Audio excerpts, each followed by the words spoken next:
hablemos de consumo porque en estos días, entre la guerra, Cristina y otras cosas, quizá le perdimos el foco a algo esencial.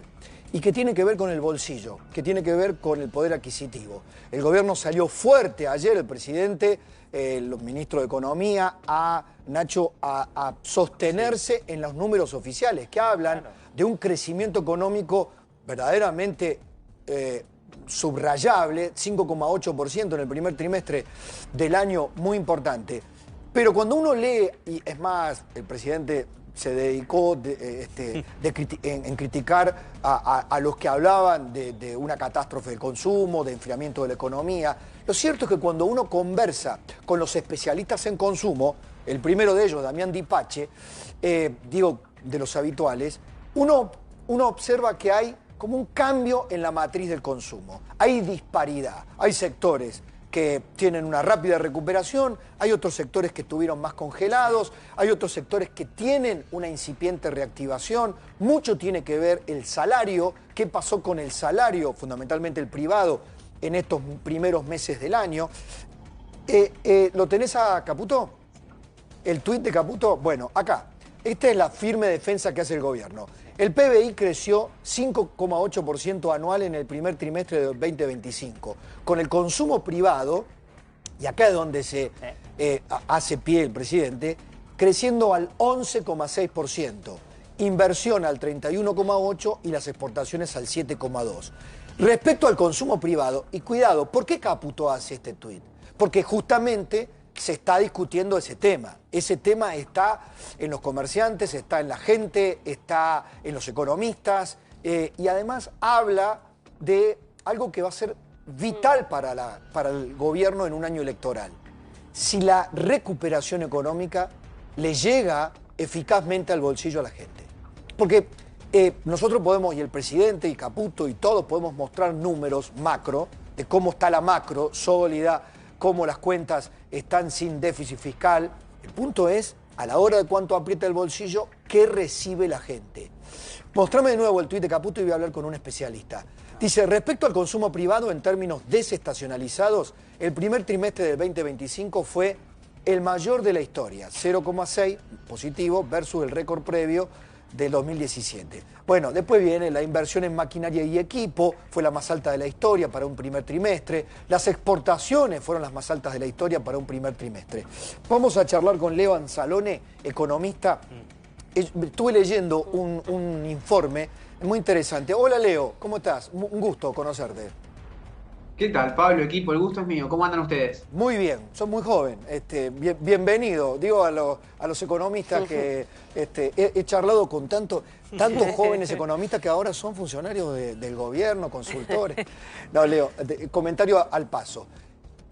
Con los números oficiales y el informe de ustedes, ¿qué podés decirnos sobre el consumo en este año? Mira, nosotros lo que intentamos hacer, Pablo, es sumar a la discusión pública, porque lo que veíamos es que durante los últimos, yo te diría, los últimos meses se venía insistiendo con esto que el consumo estaba reprimido, como decimos los economistas. Sí. Y ahí hubo como dos consideraciones generales. Primero, el último cuatrimestre del 2024, lo que se notó es una economía que creció fuerte, impulsada por el consumo. Es cierto que enero, febrero y algo de marzo, esa velocidad del consumo se resintió un poco. Nosotros creemos que porque todos los agentes de la economía sabíamos que algo iba a pasar respecto al modelo cambiario, sabíamos que algo iba a pasar con el dólar. Entonces, Pablo, si vos suponés que algo va a pasar con un precio tan importante como el dólar, tus decisiones de consumo y sobre todo tus decisiones de producción se posponen. Exacto. Para ver qué pasa. Para ver qué pasa. Exacto. Ahora, a partir de marzo, lo que se sigue viendo es que la mayoría de los indicadores de consumo, y nosotros ahí lo que hicimos fue relevar los mejores datos que tenemos. Por un lado, los del INDEC, por el otro, los del Banco Central, y después los sectoriales, ¿no? Porque por ahí aparecen algunas consultoras, algunos datos que, fuimos al oficial. Sí. Y vos lo que ves ahí es que, por ejemplo, las ventas en supermercados es algo súper importante porque es lo que se conoce como consumo masivo y donde van las clases populares y las clases medias a comprar. Bueno, el consumo en supermercados creció en 3 de los últimos 4 meses. Claro, ahí detenete. Había como algunas percepciones, ¿no? O se empezaban a instalar algunos conceptos que eran por repetidos, comenzaban a ser como verdad, ¿no? O realidad. Bajó digamos, el consumo en bienes, en consumo masivo, bajó el consumo masivo, pero se trasladó a un consumo en bienes durables. Ahí porque la gente, con la salida del cepo, fundamentalmente, después de marzo, porque la gente empieza a rotar el consumo, empieza a ver que, bueno, ya no necesita acaparar, ya no necesita estoquearse, como ocurre en tiempos de alta inflación, entonces puede pensar en comprar algún bien durable. ¿Esto ustedes lo vieron? ¿Fue así? Totalmente. A ver, lo que se dio al mismo tiempo que esto que te decía, ¿no? Que, por ejemplo, para terminar lo anterior, creció aumentó el consumo de leche, aumentó el consumo de carne, pero al mismo tiempo aumentó lo que vos decías, ¿no? El consumo en bienes durables. El patentamiento de autos, por ejemplo, Sí, claro, o de moto, claro. también fue récord en lo que va del año y sobre todo el dato de abril, creo que es el último que tenemos. Ahí se dan, digo, primero estas dos cuestiones. Consumo, Pablo, es todo. Cuando nosotros agregamos la demanda agregada, consumo es todo. Lo que compras en el súper y como decías vos recién, lo que compras cuando te compras una heladera o un auto, o, Pablo, otro dato, la energía eléctrica. ¿Por qué es importante la energía eléctrica? Porque cuando se consume más energía eléctrica, lo que se está haciendo es una economía que crece. ¿Me permitís? Perdóname, Leo, perdóname la interrupción. Solo lo hago para incorporar a esta conversación. Está Armando Farina, es vicepresidente de la Cámara Argentina de Distribuidores de Autoservicios Mayoristas. Con él supe hablar, hablamos hace algún tiempo. Hola Armando, buenas tardes. Buenas tardes, Pablo, ¿cómo están ustedes? Gracias Bien. por comunicarse. Acá estamos con León Salone, economista, especialista en consumo, con su grupo de gente. Bueno, tratando de analizar ya datos oficiales, ¿no? Creció 5,8% la economía en el primer trimestre, con consumo privado creciendo al 11,6%. Lo interrumpía Leo y ya le pregunto a Armando. Leo, ¿el consumo privado en la estadística oficial crece de una manera, digamos, superlativa, y el consumo público no tanto? ¿Me puedes explicar eso?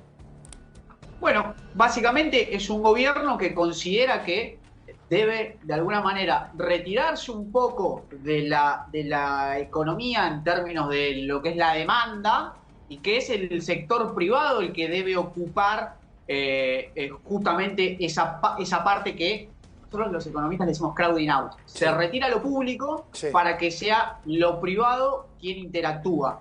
Eso realmente ocurrió, digo, para reforzar lo que vos decías. Respecto al trimestre anterior, el consumo privado aumentó casi 3% y el público retrocedió 0,1%. Digo, tampoco es que estamos viendo algo descabellado. Pero sí marcadamente eso, ¿no? Diferente. Armando, ¿cómo estos números, cómo lo ven ustedes? Mira, Pablo, es muy interesante lo que contaban ustedes, porque lo que está pasando es un fenómeno muy particular que te lo brinda la estabilidad de precios, que le permite hoy a muchos consumidores a aspirar a algo un poquito más. Yo, para que la gente común, el ciudadano común lo entienda, te lo quiero explicar de esta manera. Antes, la mayor aspiración que tenía un consumidor básico, elemental, con sueldo informal, era lograr tener un par de zapatillas como la gente. Hoy esa clase de personas están buscando tener su moto. Entonces han subido un escalón y han resignado quizás el par de zapatillas. Lo mismo pasa mucho con la clase media, que antes la mayor aspiración era salir a comer afuera y nosotros veíamos los restaurantes explotados de gente. Hoy hay mucha gente que está aspirando un poco más y por eso tenés récord en el patentamiento de autos y tenés los restaurantes vacíos y están quizás aspirando a tener su primer departamento a través de un crédito hipotecario. Entonces empiezan a hacer más un ahorro familiar y salir menos afuera. Es muy interesante todo lo que está cambiando el consumo, incluso hasta la metodología de consumir, porque hay unas aspiraciones a tener un mejor performance a mediano y largo plazo con lo que está sucediendo, y lógicamente quizás eso nos repercute en comercios un poco más vacíos o restaurantes un poco más vacíos, porque la aspiración habitacional es mucho mejor que la anterior. Es una excelente explicación, creo que acordás, Leo. Mira, lo que acaba de decir es una clase magistral en lo práctico de lo que yo leí en el informe de ustedes, ¿no? Cómo cambia la matriz del consumo. Totalmente, me lo voy a llevar para que me ayude ahora que me están esperando mis alumnos que tengo que dar clase, explica mejor que yo. Pero sí, totalmente, hay un cambio de qué se consume. A nosotros lo que nos parecía importante, Pablo, era explicar que todo esto es consumo, ¿sí? Digo, para hacer un aporte a la discusión y ver dónde estamos parados y tomar datos que sean consistentes, entender que el comprar en el súper para comer azúcar, yerba, aceite, arroz, fideos, es consumo, pero también es consumo esto que te decía, el uso de la energía o las motos, claro, o los autos. Claro. Y yo le quiero agregar un dato más ahí, digo, no solamente el repunte del consumo viene dado por la estabilidad, sino que también viene dado por algo muy importante, algo que está creciendo con fuerza desde el año pasado, que es el crédito. Claro. El crédito es muy importante, sobre todo para lo que nosotros hablábamos de comprar una plancha, una heladera o un auto o una moto. Pero también es cierto algo que Armando lo sugirió recién. Cuando, por ejemplo, hubo tomadores de créditos hipotecarios, muchos jóvenes, ¿no? Desde el año pasado, segunda mitad del año pasado hacia aquí. Esas parejas jóvenes, en muchos casos, parejas, empiezan a hacer un presupuesto familiar y la cuota del crédito, que saben que está yendo a un bien durable que parecía inalcanzable, empieza digamos, a partir de ahí empezamos a restringir. Lo acaba de decir Armando, cambiaban las zapatillas, no sé, X cantidad de tiempo y bastante seguido. Bueno, eso lo resignamos, no lo vamos a hacer. ¿Por qué? Porque logramos esto otro. El punto es que ahí hay ganadores y perdedores, ¿no? Los restaurantes, dijiste Armando, en detrimento de otros, las concesionarias, los vendedores de autos. Estamos, a ver si me explico y se los transformo en pregunta. La inflación desarticulaba, eso siempre lo dijimos, generaba una ilusión de tal magnitud que sí, nos hacía creer que todos ganábamos, porque en realidad íbamos a tener reproducción monetaria, íbamos a tener una actualización, todos estábamos indexando o intentábamos indexar, salvo los jubilados, salvo los sectores más desposeídos. Pero el comerciante veía que había inflación, remarcaba. La estabilidad te obliga a hacer negocios, te obliga a consumir, te obliga a manejarte en la economía de otra manera, Armando, ¿o no? La estabilidad le da una herramienta al consumidor que con inflación la pierde. Cuando vos estás con inflación, no importa el precio que te pidan hoy, porque mañana va a estar más caro. Entonces eso redunda en beneficios y márgenes exorbitantes, tanto para el comerciante como para el monopolio que pueda tener. Pero hoy la inflación, al no existir, al sacarle ese impuesto que yo siempre digo que es para las empresas de servicio y para los trabajadores, genera una costumbre que ahora la gente puede tener una perspectiva de mediano y largo plazo. Antes vos los pesos te quemaban y si no los podías quemar porque ya había llenado la alacena, aunque sea te dabas un gusto chiquito, que era como yo te decía antes de comprarte una zapatilla de marca o de ir a comer a un restaurante.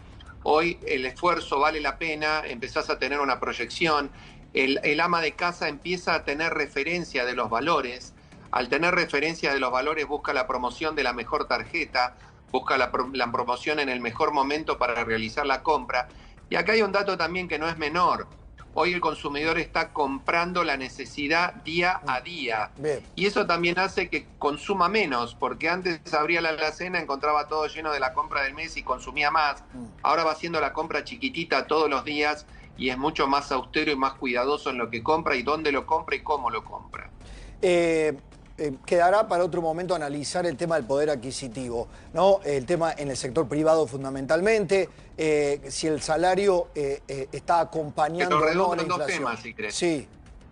Te lo redundo en dos temas. Hoy tenés dos clases de poder adquisitivo. 8 millones de trabajadores que están dentro de las paritarias, que están defendidos y están por arriba del índice de inflación, y tenés 11 millones de trabajadores que están en el mercado informal, cuyo ajuste salarial, ¿sí?, está más o menos 30-35 puntos por debajo del índice de inflación.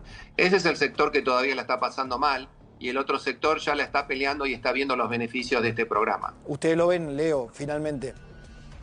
Totalmente. Digo, la segunda, si vos me preguntas, bueno, ¿qué hace falta para sostener el consumo, que es el 65% de la economía? Bueno, lo que es absolutamente determinante, Pablo, es que los salarios, en su conjunto, público, privado y no registrado, le ganen a la inflación, que viene sucediendo, digo, depende del sector y demás, pero vienen en algunos por encima, otros empatando y algunos por debajo, pero para que el consumo tenga fuerza y eso empuje la economía, es muy importante que los salarios le ganen a la inflación. Con una inflación del 1,5% es muy probable que esto continúe, por lo menos en el corto plazo. Les agradezco a los dos. Gracias, Armando. Gracias, Leo.